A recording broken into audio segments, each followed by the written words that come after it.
Someone took my wife. Everyone involved is going to pay. Guys, rule 1 of surviving an action movie is don't f with Bruce Willis's wife.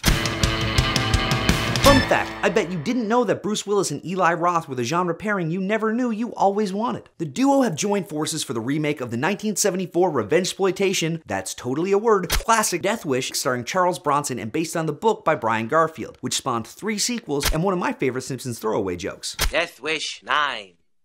I wish I was dead. Hey. While the announcement of the project kind of threw me at first, the more I thought about it and the more of the movie I see, the more it makes oh so much sense. Willis is without question a bona fide action hero, starring in some of the best action movies of the last 30 years, which happen to be the best 30 years in the history of action movies. But even with motherfucker as part of a catchphrase, his film's been pulled to the mainstream, picking up PG-13 ratings at the cost of the action and wonderfully colorful dialogue. Roth, on the other hand, has never shied away from action. The hyper-violence and gore he's known for has made him a favorite of genre audiences, but somewhat exclusively genre audiences. Now here's the part with an unexpected Beatles analogy. People say McCartney kept Lennon from being too weird, while Lennon kept McCartney from being too pop, and it resulted in what is arguably the best music ever. Now, you swap out Roth for Lennon and Willis for McCartney, and I'm not sure if I've lost you here or not, but the point is, I think Death Wish is gonna be awesome. Willis is at his best when he's avenging family members, so starring as ER Dr. Paul Kersey gives him that opportunity. When his wife, played by 80s movie girlfriend supreme Elizabeth Shue, and his daughter, played by Camilla Marone, are viciously attacked in their home by anonymous thugs, and the overworked police force can't seem to bring him the justice he seeks, he takes it into his own hands and patrols the city as an anonymous vigilante. Now is also a good time to point out that the lead thug, or freak number 1 as he's credited, was Jeff Goldblum's film debut. Bruce Willis roaming the streets and violently enacting revenge on criminals sounds pretty badass. But then you add Eli Roth to the mix and the movie gets dialed up to 11, even getting the full-on Grindhouse treatment for its Red Band trailer. I mean, if you haven't believed me so far about how epic this thing's gonna be, watch Bruce Willis squish a guy's head with a car. No.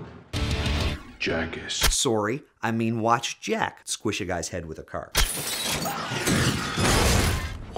And that's where these guys balance each other out. Bruce Willis makes this movie bigger than anything else Eli Roth has ever directed, giving him a chance to work with some big action, where Roth takes Willis back to his roots as a kick-ass action hero, viciously taking out bad guys and throwing out some amazing one-liners. Besides giving Willis and Roth a chance to thrive, the update of Death Wish also gets a chance to update Death Wish, taking Garfield's book and Winter's film, which already had the complicated relationship of denouncing and supporting vigilantism respectively, and updating them for the modern American landscape, which is itself pretty complicated. Updating Death Wish also gives you the opportunity to play with one of the original film's main themes, that violence begets violence. How does street justice vigilantism play out in the social media age, and how quickly can it go viral? The original film saw how the vigilante was perceived through the news and how it affected the public's ideology. But how has that changed when smartphones make everyone eyewitnesses? So you've got a morally charged thriller being remade for modern audiences by a renowned genre director with his biggest film to date, starring a legendary action hero going back to his badass roots. I mean, what more could you ask for here? Death Wish is in theaters on March 2nd. So how far would you go for your family? Are you ready for Willis and Roth? How weird was that whole Beatles thing? Let us know in the comments, and remember, Fright Hype and Crypt TV are all over the internet. Until next time, keep the horror on the screen and off the street. I'll see you then.